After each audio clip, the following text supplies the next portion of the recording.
অমৃত বাণী।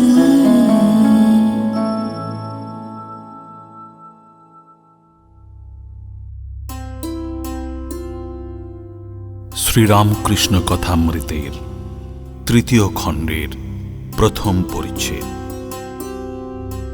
সিঁথি ব্রাহ্ম সমাজ দর্শন ও শ্রীযুক্ত শিবনাথ প্রভৃতি ব্রাহ্ম ভক্তদের সঙ্গে কথোপকথন ও আনন্দ। শ্রী শ্রী পরমহংসদেব সিঁথির ব্রাহ্ম সমাজ দর্শন করতে এসছেন। 28 অক্টোবর ইংরাজির 1882 খ্রিস্টাব্দ শনিবার, আশ্বিন মাসের কৃষ্ণা দ্বিতীয়া তিথি। আজ এখানে মহোৎসব, ব্রাহ্ম সমাজের ষান্মাসিক। তাই ভগবান শ্রীরামকৃষ্ণের এখানে নিমন্ত্রণ। বেলা 3-4টের সময় তিনি কয়েকজন ভক্ত সঙ্গে গাড়ি করে দক্ষিণেশ্বরের কালীবাড়ি হতে শ্রীযুক্ত বেণীমাধব পালের মনোহর উদ্যানবাটিতে উপস্থিত হলেন। এই উদ্যানবাড়িতে ব্রাহ্ম সমাজের অধিবেশন হয়ে থাকে। ব্রাহ্ম সমাজকে তিনি বড় ভালোবাসেন। ব্রাহ্মগণও তাকে সাতিশয় ভক্তি শ্রদ্ধাও করেন। এর পূর্বদিন অর্থাৎ শুক্রবার বিকেলে কত আনন্দ করতে করতে সশিষ্য শ্রীযুক্ত কেশব সেনের সঙ্গে ভাগীরথী বক্ষে কালীবাড়ি হতে কলকাতা পর্যন্ত ভক্ত সঙ্গে স্টিমার করে বেড়াতে এসেছিলেন। সিঁথি পাইকপাড়ার কাছেই, কলকাতা হতে 1.5 ক্রোশ উত্তরে। উদ্যানবাটিটি মনোহর বলেছে। স্থানটি অতি নিভৃত, ভগবানের উপাসনার পক্ষে বিশেষ উপযোগী। উদ্যান স্বামী বছরে 2 বার মহোৎসব করে থাকেন, একবার শরৎকালে আর একবার বসন্তে। এই মহোৎসব উপলক্ষে তিনি কলকাতা ও সিঁথির কাছাকাছি গ্রামের অনেক ভক্তদের নিমন্ত্রণ করে থাকেন। তাই আজ কলকাতা হতে শিবনাথ প্রভৃতি ভক্তগণ এখানে এসেছেন। তাদের মধ্যে অনেকেই প্রাতঃকালে উপাসনায় যোগদান করেছেন, আবার সান্ধ্যকালীন উপাসনা হবে তাই প্রতীক্ষা করছেন। বিশেষত তারা শুনেছেন যে অপরাহ্নে মহাপুরুষের আগমন হবে ও তারা তার আনন্দ মূর্তি দেখতে পাবেন, তার হৃদয় মুগ্ধকারী কথামৃত পান করতে পাবেন, তার সেই মধুর সংকীর্তন শুনতে ও দেব দুর্লভ হরিপ্রেমময় নৃত্য দেখতে পাবেন। অপরাহ্নে বাগানটি বহু লোকে সমাকীর্ণ হয়েছে। কেউ লতামণ্ডপ ছায়ায় কাষ্ঠাসনে বসে আছেন, কেউ বা সুন্দর ব্যাপীতটে বন্ধুদের সঙ্গে বিচরণ করছেন। অনেকেই সমাজগৃহে রামকৃষ্ণের আগমন প্রতীক্ষার পূর্ব হতেই আসন অধিকার করে বসে আছেন। উদ্যানের প্রবেশদ্বারে পানের দোকান। প্রবেশ করে বোধহয় যেন পুজো বাড়ি, রাত্রিকালে যাত্রা হবে। চতুর্দিক আনন্দে পরিপূর্ণ। শরতের নীল আকাশে আনন্দ প্রতিভাসিত হচ্ছে। উদ্যানের বৃক্ষ লতাগুল্মর মধ্যে প্রভাত হতে আনন্দের সমীরণ বইছে। আকাশ, জীবজন্তু, বৃক্ষলতা যেন এক তানে গান করছে। আজি কি হর্ষ সমীরণ বহে প্রাণে, ভগবৎ মঙ্গল কিরণে। সকলেই যেন ভগবৎ দর্শন পিপাসু। এমন সময়ে শ্রী শ্রী পরমহংসদেবের গাড়ি সমাজগৃহের সামনে উপস্থিত হল। সকলেই গাত্রোত্থান করে মহাপুরুষকে অভ্যর্থনা করছেন। তিনি এসেছেন, চারিদিকে লোক তাকে মণ্ডলাকারে ঘিরে ধরেছে। সমাজগৃহের প্রধান প্রকোষ্ঠ মধ্যে বেদি রচনা করা হয়েছে, যে স্থান লোকে পরিপূর্ণ। সামনে দালান, সেখানে পরমহংসদেব সমাসীন, সেখানেও লোক। আর দালানের 2 পার্শ্বস্থিত 2 ঘর, সে ঘরেও লোক। ঘরের দরজায় উদ্গ্রীব হয়ে লোকে দণ্ডায়মান। দালানে ওঠার সোপান পরম্পরা এক প্রান্ত হতে অপর প্রান্ত পর্যন্ত বিস্তৃত। সেই সোপানও লোকাকীর্ণ। সোপানের অনতিদূরে 2-3টি বৃক্ষ, পাশে লতা মণ্ডপ, সেখানে কয়েকখানি কাষ্ঠাসন। সেখান হতে লোকে উদ্গ্রীব ও উৎকর্ণ হয়ে মহাপুরুষের দিকে তাকিয়ে আছেন। সারি সারি ফল ও পুষ্পের বৃক্ষ, মধ্যে পথ। বৃক্ষ সকল সমীরণে ঈষৎ হেলিতেছে, দুলিতেছে, যেন আনন্দ ভরে মস্তক অবনত করে তাকে অভ্যর্থনা করছে। ঠাকুর পরমহংসদেব হাসতে হাসতে আসন গ্রহণ করলেন। এমন সময় চোখ এককালে তার আনন্দ মূর্তির ওপর পতিত হল।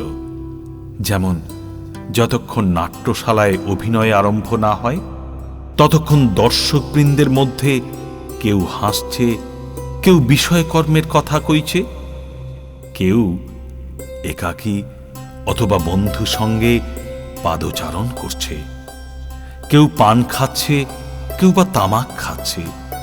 কিন্তু যেই ড্রপসিন উঠে গেল অমনি সকলে সব কথাবার্তা বন্ধ করে অনন্য মন হয়ে এক দৃষ্টে নাট্যরঙ্গ দেখতে থাকে। অথবা যেমন নানা পুষ্প পরিভ্রমণকারী ষট পদবৃন্দ পদ্মের সন্ধান পেলে অন্য কুসুম ত্যাগ করে পদ্মমধু পান করতে ছুটে আসে। শ্রীরামকৃষ্ণ কথামৃতের 3য় খণ্ডের 2য় পরিচ্ছেদ। মঞ্চজোহ ব্যভিচারেণ ভক্তিযোগেন সেবতে সগুণান সমতিত্বইতান ব্রহ্মভূয়ায় কল্পতে। হাসি মুখে ঠাকুর শ্রীযুক্ত শিবনাথ আদি ভক্তদের দিকে তাকালেন, বললেন, এই যে শিবনাথ, দেখো তোমরা ভক্ত, তোমাদের দেখে বড় আনন্দ হয়। গাঁজাখোরের স্বভাব আর একজন গাঁজাখোরকে দেখলে ভারী খুশি হয়, হয়তো তার সঙ্গে কোলাকুলিই করে। শিবনাথ ও সকলে হেসে উঠলেন। সংসারী লোকের স্বভাব, নাম মাহাত্ম্য। যাদের দেখি ঈশ্বরে মন নেই তাদের আমি বলি, তোমরা একটু ওইখানে গিয়ে বসো, অথবা বলি, যাও বেশ ভালো করে বিল্ডিং দেখোগে। আবার দেখছি যে ভক্তদের সঙ্গে হাবাতে লোকও এসেছে, তাদের ভারী বিষয় বুদ্ধি, তাদের ঈশ্বরীয় কথা ভালো লাগে না। ওরা হয়তো আমার সঙ্গে অনেকক্ষণ ধরে ঈশ্বরীয় কথা বলছে, এদিকে এরা আর বসে থাকতে পারে না, ছটফট করছে। বারবার তাদের কানে কানে ফিসফিস করে বলছে, কখন যাবে, কখন যাবে। তারা হয়তো বললে, দাঁড়াও না হে, আর একটু পরে যাব। তখন এরা বিরক্ত হয়ে বলে, তবে তোমরা কথা কও, আমরা নৌকোয় গিয়ে বসি। সকলেই এই কথা শুনে হেসে উঠলেন। সংসারী লোকেদের যদি বলো যে সব ত্যাগ করে ঈশ্বরের পাদপদ্মে মগ্ন হও, তা তারা কখনোই শুনবে না। তাই বিষয়ী লোকেদের টানবার জন্য গৌরনিতাই 2 ভাই মিলে পরামর্শ করে এই ব্যবস্থা করেছিলেন। মাগুর মাছের ঝোল, যুবতী মেয়ের কোল, বল হরি বল। প্রথম 2টি লোভে অনেকে হরি বল বলতে যেত। হরিনাম সুধার একটু আস্বাদ পেলে বুঝতে পারত যে মাগুর মাছের ঝোল আর কিছুই নয় গো, হরিপ্রেমের যে অশ্রু পড়ে তাই। আর যুবতী মেয়ে কিনা পৃথিবী, যুবতী মেয়ের কোল কিনা ধুলায় হরিপ্রেমে গড়াগড়ি। নিতাই কোন রকমে হরিনাম করিয়ে নিতেন। চৈতন্যদেব বলেছিলেন, ঈশ্বরের নামের ভারী মাহাত্ম্য, শীঘ্র ফল না হতে পারে, কিন্তু কখনো না কখনো এর ফল হবেই হবে। যেমন কেউ বাড়ির কার্নিশের ওপর বীজ রেখে গিয়েছিল, অনেকদিন পরে বাড়ি ভূমিসাৎ হয়ে গেল, তখন সেই বীজ মাটিতে পড়ে গাছ হলো, আবার ফলও হল। মনুষ্য প্রকৃতি ও গুণত্রয়, ভক্তির সত্য, রজ, তম। যেমন সংসারীদের মধ্যে সত্য, রজ, তম 3 গুণ আছে, তেমনি ভক্তিরও সত্য, রজ, তম এই 3 গুণই আছে। সংসারীর সত্ত্বগুণ কিরকম জানো? বাড়িটি এখানে ভাঙা, ওখানে ভাঙা, মেরামত করে না। ঠাকুর দালানে পায়রাগুলো হাগছে, উঠোনে শ্যাওলা পড়ছে, হুঁশ নাই। আসবাবগুলো পুরনো, ফিটফাট করার চেষ্টাও নাই। কাপড় যা তাই একখানা হলেই হলো। লোকটি খুব শান্ত, শিষ্ট, দয়ালু, অমায়িক, কারও কোনো অনিষ্ট করে না। সংসারীর রজগুণের লক্ষণ আবার আছে। ঘড়ি, ঘড়ির চেন, হাতে 2-3টে আংটি, বাড়ির আসবাব খুব ফিটফাট, দেওয়ালে কুইনের ছবি, রাজপুত্রের ছবি, কত বড় মানুষের ছবি। বাড়িটি চুনকাম করা, যেন কোনোখানে একটুও দাগ নাই। নানা রকমের ভালো পোশাক, চাকরদেরও পোশাক, এমনি এমনি সব। আবার সংসারে তমগুণের লক্ষণ নিদ্রা, কাম, ক্রোধ, অহংকার এই সব। আর ভক্তির সত্ত্ব আছে। যে ভক্তের সত্ত্বগুণ আছে সে ধ্যান করে অতি গোপনে। সে হয়তো মশারির ভিতর ধ্যান করে, সবাই জানছে ইনি শুয়ে আছেন, বুঝি রাত্রে ঘুম হয় নাই, তাই উঠতে দেরি হচ্ছে। এদিকে শরীরের উপর আদর কেবল পেট চলা পর্যন্ত, সাকান্ন পেলেই হল। খাবার ঘটা নেই, পোশাকের আড়ম্বর নেই, বাড়ির আসবাবের জাঁকজমকও নেই। আর সত্যগুণী ভক্ত কখনো তোষামদ করে ধন নেয় না। ভক্তির রজ থাকলে সে ভক্তের হয়তো তিলক আছে, রুদ্রাক্ষের মালা আছে, সেই মালার মধ্যে আবার একটি সোনার দানা। সকলে হেসে উঠলেন। যখন পূজা করে, গরদের কাপড় পরে পূজা করে। শ্রীরামকৃষ্ণ কথামৃতের 3য় খণ্ডের 3য় পরিচ্ছেদ।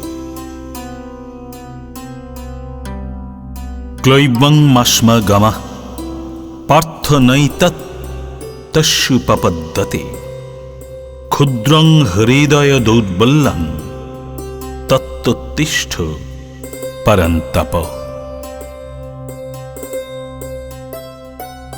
ঠাকুর বললেন, ভক্তির তমহ যার হয় তার বিশ্বাস জ্বলন্ত। ঈশ্বরের কাছে সেরূপ ভক্ত জোর করে, যেন ডাকাতি করে ধন কেড়ে লওয়া। মারো, কাটো, বাঁধো, এরূপ ডাকাত পড়া ভাব।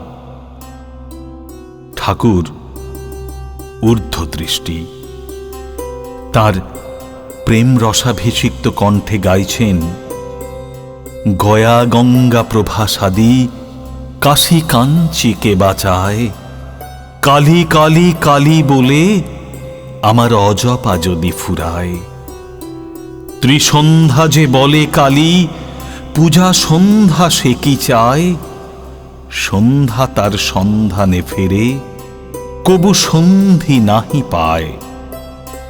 দয়াব্রত দান আদি আর কিছু না মনে লয়, মদনের যাগযজ্ঞ ব্রহ্মময়ীর রাঙা পায়। কালী নামের এত গুণ কেবা জানতে পারে তাই, দেবাদিদেব মহাদেব যার পঞ্চমুখে গুণ গায়। ঠাকুর ভাবনমত্ত, যেন অগ্নিমন্ত্রে দীক্ষিত হয়ে গাইছেন, আমি দুর্গা দুর্গা বলে মা যদি মরি, আখেরে এ দিনে না তারও কেমনে জানা যাবে গো শঙ্করী। কি আমি তার নাম করেছি, আমার আবার পাপ, আমি তার ছেলে, তার ঐশ্বর্যের অধিকারী, এমন রোগ হওয়া চাই। তমগুণকে মোড় ফিরিয়ে দিলে ঈশ্বর লাভ হয়। তার কাছে জোর করো, তিনি তো পর নন, তিনি তো আপনার লোক। আবার দেখো, এই তমগুণকে পরের মঙ্গলের জন্য ব্যবহার করা যায়। বৈদ্য 3 প্রকার: উত্তম বৈদ্য, মধ্যম বৈদ্য, অধম বৈদ্য। যে বৈদ্য এসে নারী টিপে ওষুধ খেয়েও হে এই কথা বলে চলে যায়, সে অধম বৈদ্য। রোগী খেলে কিনা এ খবর সে নেয় না।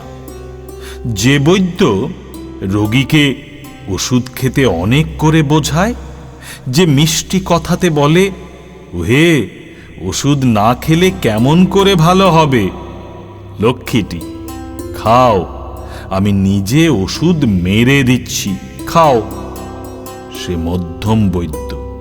আর যে বৈদ্য রোগী কোনো মতে খেলে না দেখে বুকে হাঁটু দিয়ে জোর করে ওষুধ খাইয়ে দেয়, সে উত্তম বৈদ্য। এটি বৈদ্যের তমগুণ। এ গুণে রোগীর মঙ্গল হয়, অপকার হয় না। বৈদ্যের মতো আচার্যও 3 প্রকার। যিনি ধর্মোপদেশ দিয়ে শিষ্যদের আর কোনো খবর নেন না, সে আচার্য অধম।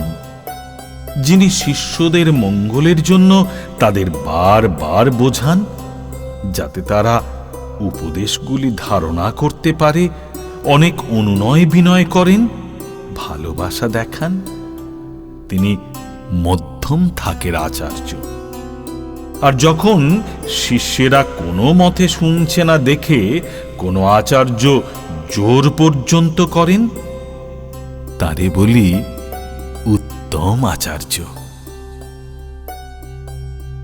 শ্রীরামকৃষ্ণ কথামৃতের 3য় খণ্ডের 4র্থ পরিচ্ছেদ।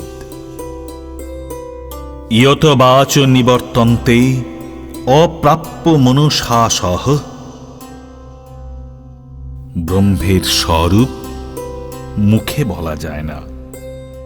একজন ব্রাহ্ম ভক্ত জিজ্ঞাসা করলেন, ঈশ্বর সাকার না নিরাকার? ঠাকুর বললেন, তার ইতি করা যায় না, তিনি নিরাকার আবার সাকার। ভক্তের জন্য তিনি সাকার। যারা জ্ঞানী, অর্থাৎ জগৎকে যাদের স্বপ্নবৎ মনে হয়েছে, তাদের পক্ষে তিনি নিরাকার। ভক্ত জানে আমি একটি জিনিস, জগৎ একটি জিনিস, তাই ভক্তের ঈশ্বর ব্যক্তি হয়ে দেখা দেন। জ্ঞানী যেমন বেদান্তবাদী, কেবল নেতি নেতি বিচার করে। বিচার করে জ্ঞানীর বোধে বোধ হয় যে আমি মিথ্যা, জগৎও মিথ্যা, স্বপ্নবৎ। জ্ঞানী ব্রহ্মকে বোধে বোধ করে, তিনি যে কি মুখে বলতে পারে না। কিরকম জানো? যেন সচ্চিদানন্দ সমুদ্র, কুল কিনারা নাই, ভক্তি হিমে স্থানে স্থানে জল বরফ হয়ে যায়, বরফ আকারে জমাট বাঁধে। অর্থাৎ ভক্তের কাছে তিনি ব্যক্তভাবে কখনো কখনো সাকার রূপ ধরে থাকেন।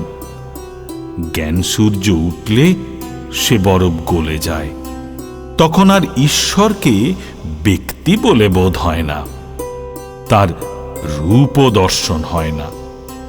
কি তিনি মুখে বলা যায় না। কে বলবে? যিনি বলবেন তিনিই নাই, তার আমি আর খুঁজে পান না। বিচার করতে করতে আমিটা আমি আর কিছুই থাকে না। পেঁয়াজের প্রথমে লাল খোসা তুমি ছাড়ালে, তারপর সাদা পুরু খোসা, এরূপ বরাবর ছাড়াতে ছাড়াতে ভিতরে কিচ্ছু খুঁজে পাওয়া যায় না। যেখানে নিজের আমি খুঁজে পাওয়া যায় না, আর খুঁজেই বাকে সেখানে ব্রহ্মের স্বরূপ বোধে বোধ কিরূপ হয় সে কথা কে বলবে?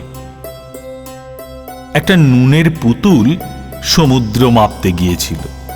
সমুদ্রে যেই নেমেছে অমনি গলে মিশে গেল। তখন খবর দেবে কে? পূর্ণ জ্ঞানের লক্ষণ। পূর্ণ জ্ঞান হলে মানুষ চুপ হয়ে যায়। তখন আমি রূপ নুনের পুতুল সচ্চিদানন্দ রূপে সাগর গলে এক হয়ে যায়, আর একটুও ভেদ বুদ্ধি থাকে না। বিচার করা যতক্ষণ না শেষ হয়, লোকে ফরফর করে তর্ক করে, শেষ হলে চুপ হয়ে যায়। কলসি পূর্ণ হলে, কলসির জল পুকুরের জল এক হলে আর শব্দ থাকে না। যতক্ষণ না কলসি পূর্ণ হয় ততক্ষণ সব। আগেকার লোকে বলতো, কালা পানিতে জাহাজ গেলে ফেরে না। আমি মোলে ঘুচিবে জঞ্জাল। হাজার বিচার করো, আমি যায় না। তোমার আমার পক্ষে ভক্ত আমি, এ অভিমান ভালো। ভক্তের পক্ষে সগুণ ব্রহ্ম, অর্থাৎ তিনি সগুণ। একজন ব্যক্তি হয়ে রূপ হয়ে দেখা দেন, তিনি প্রার্থনা শোনেন। তোমরা যে প্রার্থনা করো তাকেই করো।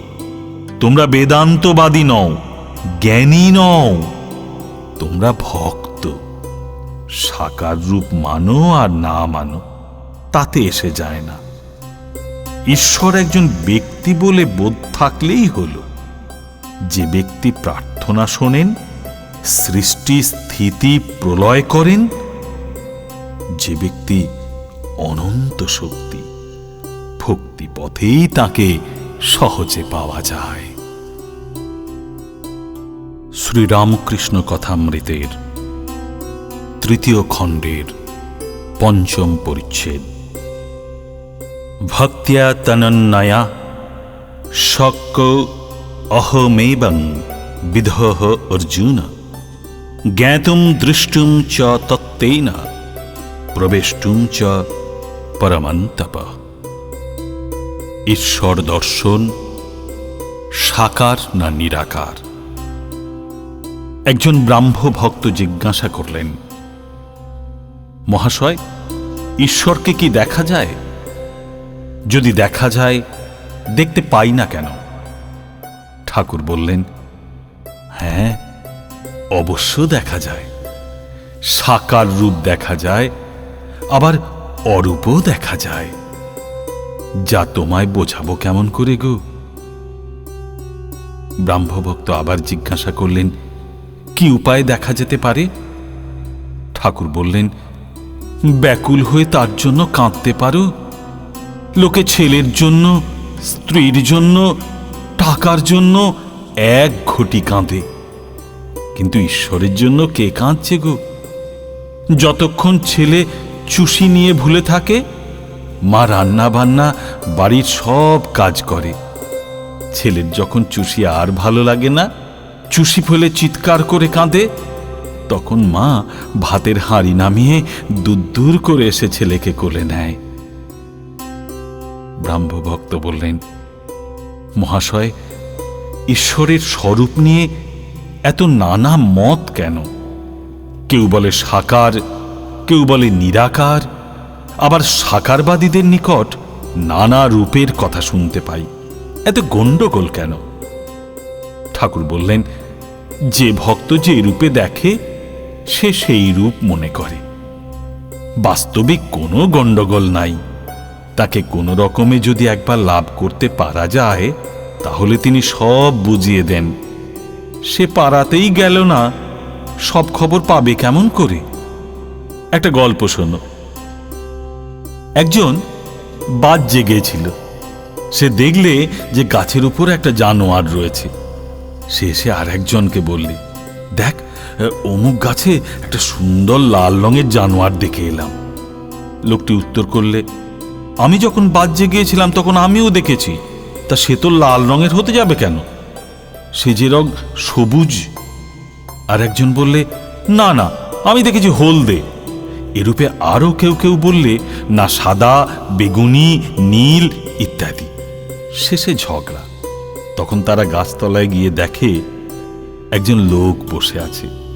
তাকে জিজ্ঞেস করাতে সে বললে, আমি গাছতলাতেই থাকি, আমি সে জানোয়ারটিকে বেশ জানি। তোমরা যা যা বলছো সব সত্য। সে কখনো লাল, কখনো সবুজ, কখনো হলদে, কখনো নীল, আরো সব কত কি হয়, বহুরূপী। আবার কখনো দেখি কোনো রঙই নাই, কখনো সগুণ, কখনো নির্গুণ।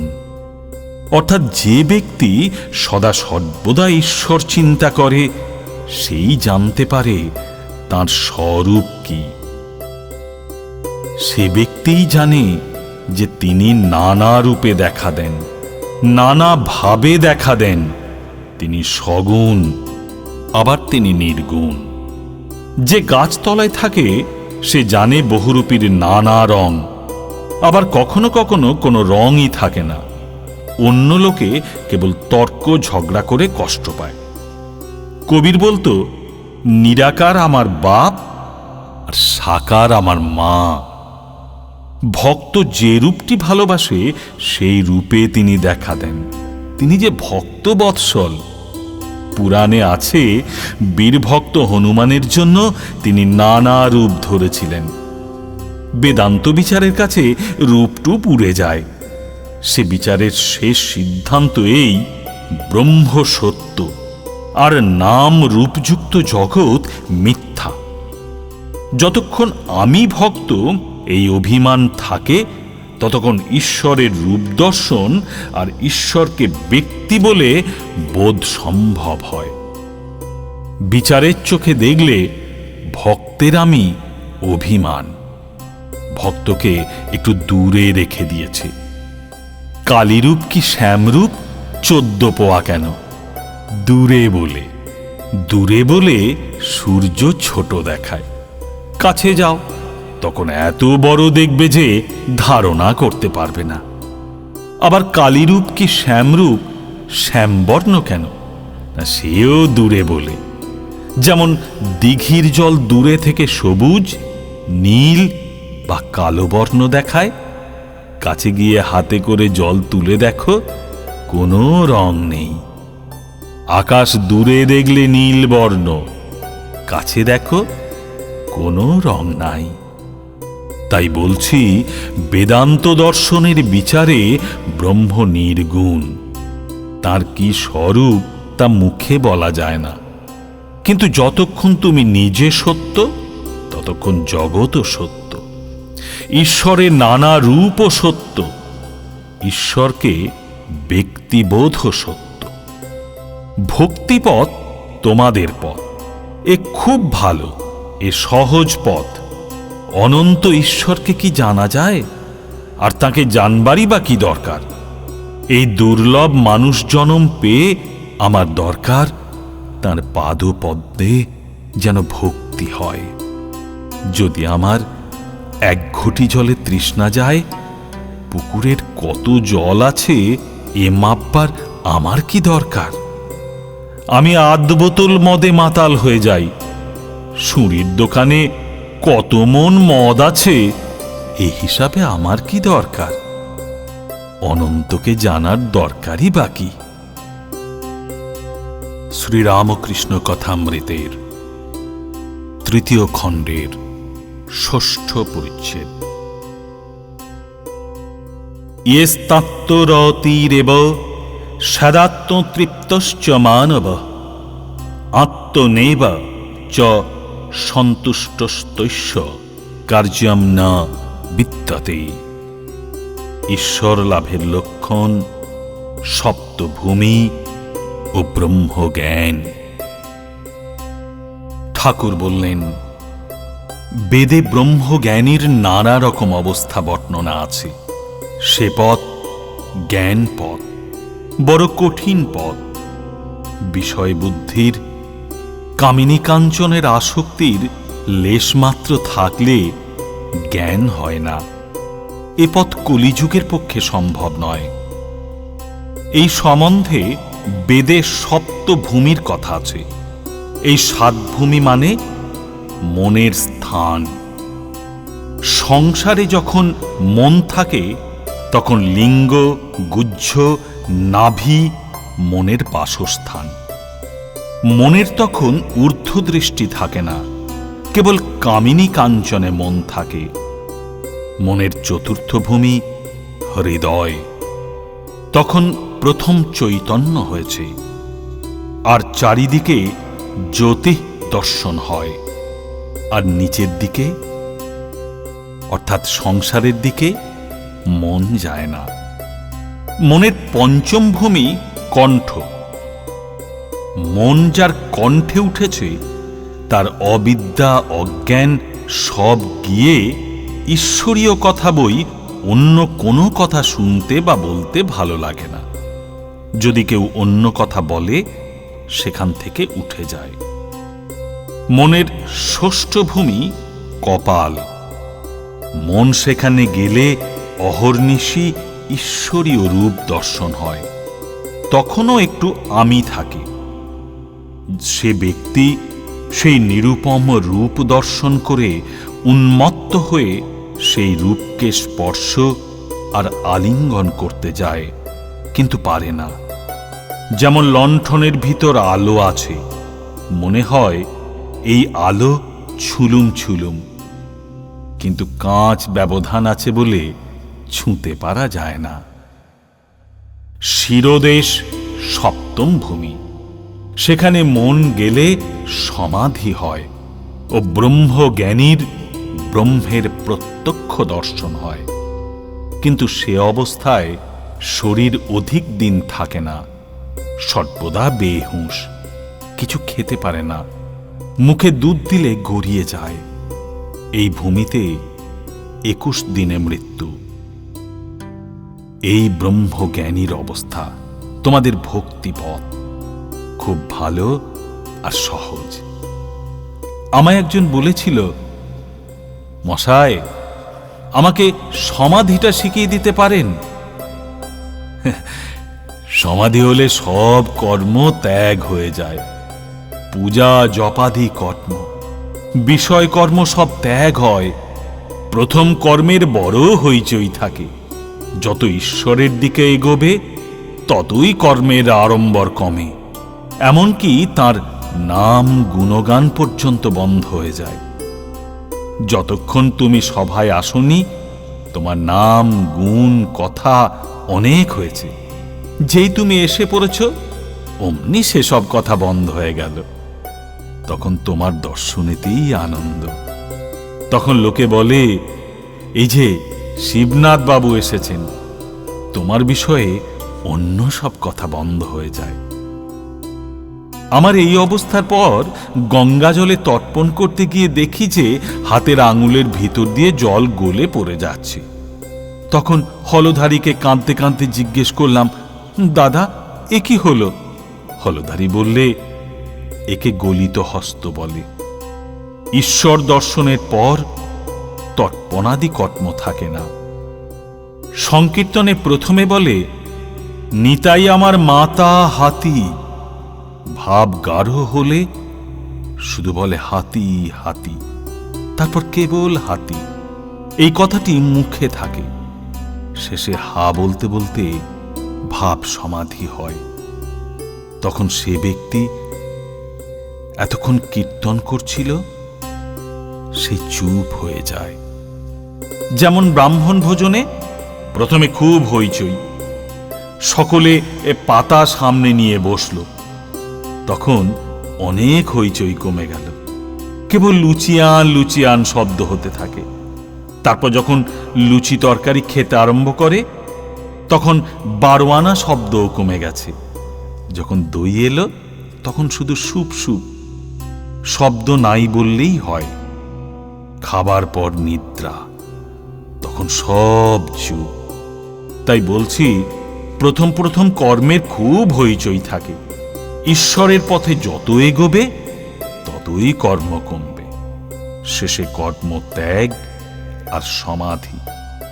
গৃহস্থের বউ অন্তঃসত্ত্বা হলে শাশুড়ি কর্ম কমিয়ে দেয়। 10 মাসে কর্ম প্রায় করতেই হয় না। ছেলে হলে একেবারে কর্মত্যাগ। মা ছেলেটি নিয়ে কেবল নাড়াচাড়া করে। ঘরকন্যার কাজ শাশুড়ি, ননদ, যা এরা করে। সমাধিস্থ হবার পর প্রায় শরীর থাকে না। কারো কারো লোকশিক্ষার জন্য শরীর থাকে, যেমন নারদ আদির, আর চৈতন্যদেবের মতো অবতারদের। কূপ খোঁড়া হয়ে গেল, কেউ কেউ ঝুরি কোদাল বিদেয় করে দেয়, কেউ কেউ রেখে দেয়, ভাবে যদি পাড়ার কারোর আবার দরকার হয়। এরূপ মহাপুরুষ জীবের দুঃখে কাতর। এরা স্বার্থপর নয় যে আপনাদের জ্ঞান হলেই হল। স্বার্থপর লোকের কথা তো জানো। এখানে মদ বললে মুদবে না, পাছে তোমার উপকার হয়। 1 পয়সার সন্দেশ দোকান থেকে আনতে দিলে চুষে চুষে এনে দেয়। কিন্তু শক্তি বিশেষ সামান্য আবার লোকশিক্ষা দিতে ভয় করে। হাতে কাঠ নিজে এরকম করে ভেসে যায়, কিন্তু একটি পাখি এসে বসলে ডুবে যায়। কিন্তু নারদাদি বাহাদুরি কাঠ, এ কাঠ নিজেও ভেসে যায়, আবার উপরে কত মানুষ, গরু, হাতি পর্যন্ত নিয়ে যেতে পারে। শ্রীরামকৃষ্ণ কথামৃতের 3য় খণ্ডের 7ম পরিচ্ছেদ। অদৃষ্টপূর্বম হর্ষিতোস্মি দৃष्ट्वा ভয়েন চ প্রবুদ্ধিতম মনো মে তদেব মে দর্শয় দেবরূপম প্রসীদ দেবেশ জগন্নিবাস। ব্রাহ্ম সমাজের প্রার্থনা পদ্ধতি ও ঈশ্বরের ঐশ্বর্য বর্ণনা। ঠাকুর শ্রীরামকৃষ্ণ শিবনাথের উদ্দেশ্যে বললেন, হ্যাঁ গা, তোমরা ঈশ্বরের ঐশ্বর্য অত বর্ণনা করো কেন? আমি কেশব সেনকে ওই কথা বলছিলাম। একদিন তারা সব ওখানে মানে কালীবাড়িতে গিয়েছিল। আমি বললুম, তোমরা কিরকম লেকচার দাও আমি শুনব। তা গঙ্গার ঘাটের চাঁদনিতে সভা হলো, আর কেশব বলতে লাগলো। বেশ বললে, আমার ভাব হয়ে গিয়েছিল। পরে কেশবকে আমি বললুম, তুমি এগুলো এত বলো কেন? হে ঈশ্বর, তুমি কি সুন্দর ফুল করিয়াছ, তুমি আকাশ করিয়াছ, তুমি তারা করিয়াছ, তুমি সমুদ্র করিয়াছ। এইসব যারা নিজে ঐশ্বর্য ভালোবাসে তারা ঈশ্বরের ঐশ্বর্য বর্ণনা করতে ভালোবাসে। যখন রাধাকান্তের গয়না চুরি গেল, সেজবাবু রাধাকান্তের মন্দিরে গিয়ে ঠাকুরকে বলতে লাগলো, ছি ঠাকুর, তুমি তোমার গহনা রক্ষা করতে পারলে না। আমি সেজবাবুকে বললাম, ও তোমার কি বুদ্ধি! স্বয়ং লক্ষ্মী যার দাসী পদসেবা করেন, তার কি ঐশ্বর্যের অভাব? এ গয়না তোমার পক্ষেই ভারী একটা জিনিস, কিন্তু ঈশ্বরের কাছে ওগুলো সব মাটির ঢেলা। ছি, অমন হীন বুদ্ধির কথা বলতে নেই গো। কি ঐশ্বর্য তুমি তাকে দিতে পারো? তাই বলি, যাকে নিয়ে আনন্দ হয় তাকেই লোকে চায়। তার বাড়ি কোথায়, কখানা বাড়ি, কটা বাগান, কত ধনজন, দাসদাসী, এসব খবরে কাজ কি? নরেন্দ্রকে যখন দেখি তখন আমি সব ভুলে যাই। তার কোথা বাড়ি, তার বাবা কি করে, কটি ভাই, এসব কথা একদিনেও ভুলেও জিজ্ঞাসা করি নাই। ঈশ্বরের মাধুর্য রসে ডুবে যাও। তার অনন্ত সৃষ্টি, অনন্ত ঐশ্বর্য, অত খবরে আমাদের কাজ কি? আবার সেই গন্ধর্ব নিন্দিত কণ্ঠে সেই মধুরিমাপূর্ণ গান, ডুব ডুব ডুব ডুব সাগরে আমার মন, তলাতল পাতাল খুঁজলে পাবি রে প্রেম রত্নধন। খোঁজ খোঁজ খোঁজ খুঁজলে পাবি হৃদয়ে মাঝে বৃন্দাবন।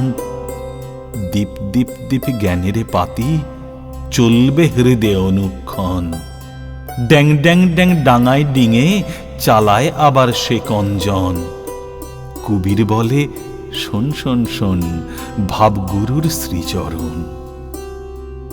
তবে দর্শনের পর ভক্তের স্বাদ হয় তার লীলা কি দেখি। রামচন্দ্র রাবণ বধের পর রাক্ষসপুরী প্রবেশ করলেন। বুড়ি নিকষা দৌড়ে পালাতে লাগল। লক্ষ্মণ বললেন, রাম, এ কি বলুন দেখি? এই নিকষা এত বুড়ি কত পুত্র শোক পেয়েছে, তার এত প্রাণের ভয়, পালাচ্ছে। রামচন্দ্র নিকষাকে অভয় দান করে সামনে এনে জিজ্ঞাসা করাতে নিকষা বললে, রাম, এতদিন বেঁচে আছি বলে তোমার এত লীলা দেখলাম, তাই আরো বাঁচবার স্বাদ আছে, তোমার আরো কত লীলা দেখব। শিবনাথের দিকে ঠাকুর তাকিয়ে বললেন, তোমাকে দেখতে ইচ্ছে করে, শুদ্ধাত্মাদের না দেখলে কি নিয়ে থাকব? শুদ্ধাত্মাদের পূর্বজন্মের বন্ধু বলে বোধ হয়। একজন ব্রাহ্ম ভক্ত জিজ্ঞাসা করলেন, মশায়, আপনি জন্মান্তর মানেন? ঠাকুর বললেন, হ্যাঁ, আমি শুনেছি জন্মান্তর আছে। ঈশ্বরের কাজ আমরা ক্ষুদ্র বুদ্ধিতে কি বুঝব? অনেকে বলে গেছে, তাই অবিশ্বাস করতে পারি না। ভীষ্মদেব দেহত্যাগ করবেন, সরসজ্জায় শুয়ে আছেন। পাণ্ডবেরা শ্রীকৃষ্ণের সঙ্গে সব দাঁড়িয়ে। তারা দেখলেন যে ভীষ্মদেবের চক্ষু দিয়ে জল পড়ছে। অর্জুন শ্রীকৃষ্ণকে বললেন, ভাই, কি আশ্চর্য! পিতামহ, যিনি স্বয়ং ভীষ্মদেব সত্যবাদী, জিতেন্দ্রিয়, জ্ঞানী, অষ্টবসুর এক বসু, তিনিও দেহত্যাগের সময় মায়াতে কাঁদছেন। শ্রীকৃষ্ণ ভীষ্মদেবকে একথা বলাতে তিনি বললেন, কৃষ্ণ, তুমি বেশ জানো আমি সেজন্য কাঁদছি না।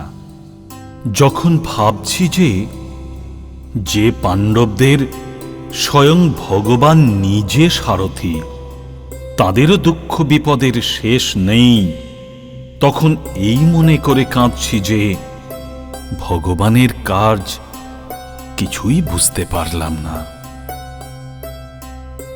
সমাজগৃহে এবার সন্ধ্যাকালীন উপাসনা হল। রাত প্রায় 8:30। সন্ধ্যার 4-5 দণ্ডের পর রাত জ্যোৎস্নাময়ী হল। উদ্যানের গাছপালা, লতাপল্লব শরৎচন্দ্রের বিমল কিরণে যেন ভাসতে লাগল। এদিকে সমাজগৃহে সংকীর্তন আরম্ভ হয়েছে। ভগবান শ্রীরামকৃষ্ণ হরি প্রেমে মাতোয়ারা হয়ে নাচছেন। ব্রাহ্ম ভক্তেরা খোল করতাল নিয়ে তাকে বেরি করে নাচছেন। সকলেই ভাবে মত্ত, যেন শ্রী ভগবানের সাক্ষাৎকার লাভ করেছেন।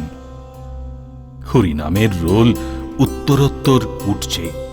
চারদিকে গ্রামবাসীরা হরিনাম শুনছেন আর মনে মনে উদ্যান স্বামী ভক্ত বেণী মাধবকে ততই ধন্যবাদ দিচ্ছেন। কীর্তন শেষে শ্রীরামকৃষ্ণ ভূমিষ্ঠ হয়ে জগন্মাতাকে প্রণাম করছেন। প্রণাম করতে করতে বললেন, ভাগবত ভক্ত ভগবান, জ্ঞানীর চরণে প্রণাম, ভক্তের চরণে প্রণাম, সাকারবাদী ভক্তের চরণে, নিরাকারবাদী ভক্তের চরণে প্রণাম, আগেকার ব্রহ্মজ্ঞানীদের চরণে, ব্রাহ্ম সমাজের ইদানিং ব্রহ্মজ্ঞানীদের চরণে প্রণাম। বেণী মাধব নানা রকম উপাদেয় খাদ্য আয়োজন করেছিলেন এবং সমবেত সকল ভক্তকে পরিতোষ করে খাওয়ালেন। শ্রীরামকৃষ্ণ ভক্তদের সঙ্গে বসে আনন্দ করতে করতে সেই প্রসাদ গ্রহণ করলেন।